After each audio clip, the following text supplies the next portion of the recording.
صحابی نبی جنتی جنتی الحمدللہ وحدہ والصلاة والسلام علی من لا نبی بعدہ اما بعد فاعوذ باللہ من الشیطان الرجیم بسم اللہ الرحمن الرحیم الذین یؤمنون بالغیب ویقیمون الصلاة ومما رزقناہم ینفقون صدق اللہ العظیم۔ انتہائی واجب الاحترام، قابل صد تعظیم و تکریم دوستوں، بزرگوں اور عزیز ساتھیوں، اللہ تعالیٰ کے فضل و کرم سے آج ہمارے درس قرآن کا 9واں سبق ہے۔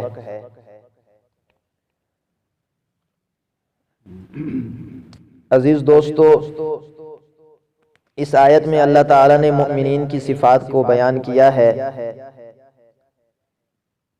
سب سے پہلے ایمان کی بات کہ ایمان بالغیب، پھر یقیمون الصلاۃ، ان پہ مختصر بات ہو چکی۔ آگے ہے وَمِمَّا رَزَقْنَاهُمْ يُنْفِقُونَ۔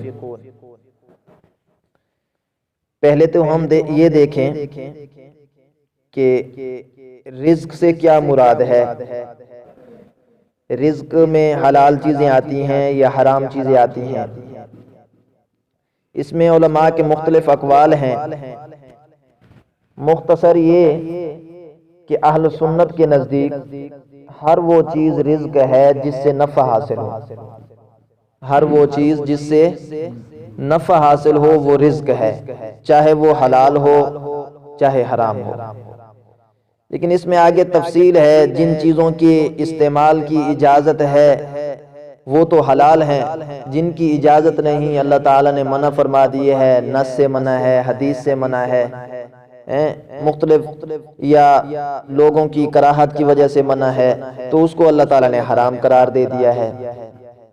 اول میں ساری چیزیں رزق ہیں۔ پھر رزق فرض ہے، واجب ہے، کون سا رزق ہے، اس سے کیا مراد ہے؟ فرمایا کہ بعض حضرات نے اس کو فرض قرار دیا ہے، جیسے زکوٰۃ وغیرہ، بعض حضرات نے اس کو نفلی صدقات کہا ہے، لیکن جمہور علماء کے نزدیک ہر قسم کا رزق ہے، چاہے وہ نفلی ہو چاہے وہ فرضی واجبی ہو، جو بھی رزق اللہ کے راستے میں خرچ کرے وہ سارا رزق ہی شمار کیا جائے گا۔ لیکن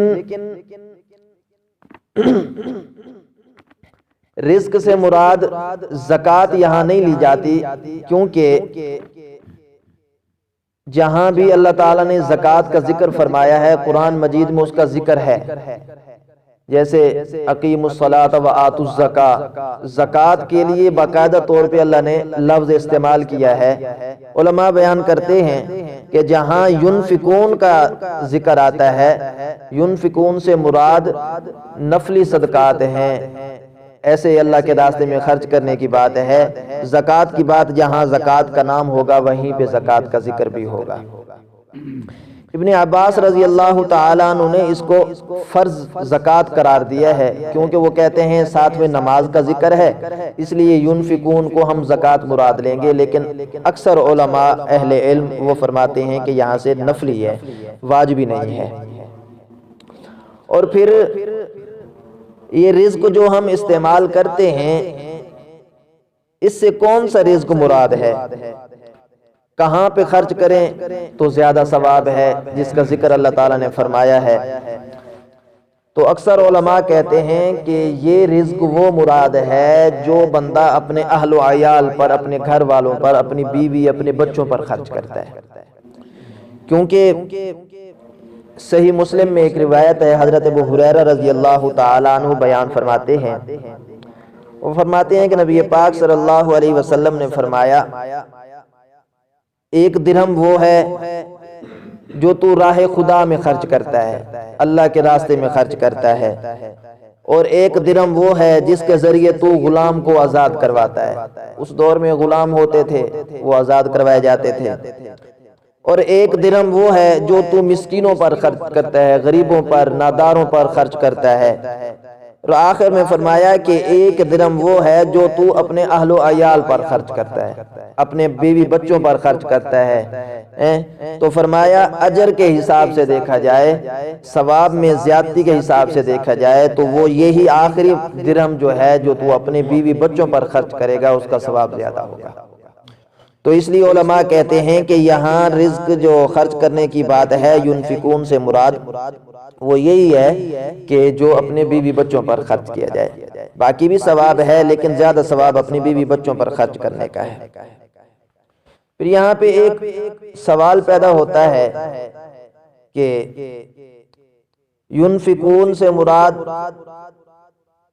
کہ تمام رزق جو بھی اللہ نے دیا ہے وہ سارا کا سارا خرچ کرنے کا ایک بلکہ داعیہ پیدا ہوتا ہے، انسان کے اندر شوق پیدا ہوتا ہے کہ میں سارا کا سارا اللہ کے راستے میں خرچ کر دوں۔ وہ انسان کی اپنی حیثیت کی بات ہے، لیکن اللہ تعالیٰ نے ایک قانون بھی ہمیں دے دیا ہے اور اللہ تعالیٰ نے ہمیں ایک ترتیب بھی بتا دی ہے۔ جب ہم دیکھتے ہیں نا وَمِمَّا رَزَقْنَاهُمْ، یہ جو مما کھڑا ہے نا، یہ ہمیں بتا رہا ہے کہ اللہ تعالیٰ فرماتے ہیں جو تم کو ہم نے رزق دیا ہے اس میں سے خرچ کرنا ہے، سارا نہیں خرچ کرنا، بلکہ اس میں سے خرچ کرنا ہے جتنی تم اپنی طاقت کے حساب سے خرچ کر سکتے ہو، بلکہ کرو ضرور۔ یہ نہ ہو کہ بس اللہ دیتا رہے اور ہم لیتے رہیں اور پھر اس کو خرچ نہ کریں۔ نہیں، دیتا ہے اللہ، پھر اس میں سے خرچ کرو، جتنا بھی حساب بن سکتا ہے، جتنا بھی آسانی کے ساتھ ہو سکتا ہے، اس کو خرچ ہم نے ضرور کرنا ہے۔ یہ اللہ تعالیٰ مؤمنین کی صفات کو ذکر کر رہے تھے۔ یہ یاد رکھیں کہ ان صفات میں، مؤمنین کی صفات میں جو سب سے اصل چیز ہے وہ ہے ایمان۔ اگر ایمان نہیں ہوگا تو نہ نماز کسی کام کی ہوگی، اگر ایمان نہیں ہوگا تو نہ ہی اللہ کے راستے میں خرچ کرنا کسی کام کا ہوگا۔ ایمان ہوگا، نماز بھی اس کے حساب سے اس کو اجر و ثواب ملتا رہے گا، جیسے حدیث شریف میں آتا ہے کس کو پورا حصہ ملتا ہے نماز کا، کسی کو 10واں، کسی کو 9واں، کسی کو ایسے کم ہوتے ہوتے ہوتے ہوتے آخر کار اتنا بھی نماز کے درجے کو جا پہنچتا ہے کہ وہ نماز کسی کام کی نہیں ہوتی، اور وہی نماز جو ہے نا کالے گندے کپڑے میں لپیٹ کر نمازی کے منہ پر مار دی جاتی ہے، کیونکہ نماز کسی کام کی نہیں ہوتی، اللہ تعالیٰ کو وہ قبول نہیں ہوتی۔ تو اس لیے فرمایا کہ جو ایمان میں، جو صفات مؤمنین میں ہے وہ سب سے اول چیز ایمان ہے۔ ایمان کے بغیر کوئی عمل بھی قابل قبول نہیں ہے۔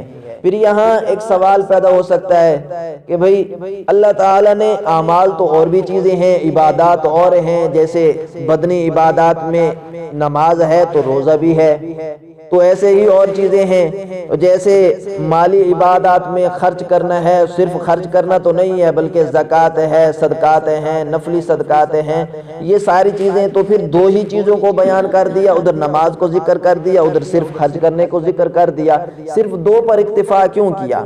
تو اس کا جواب علماء دیتے ہیں کہ جتنے اعمال انسان پر فرض ہیں یا واجب ہیں ان کا تعلق یا بدن کے ساتھ ہے، جسم کے ساتھ ہے یا مال کے ساتھ ہے۔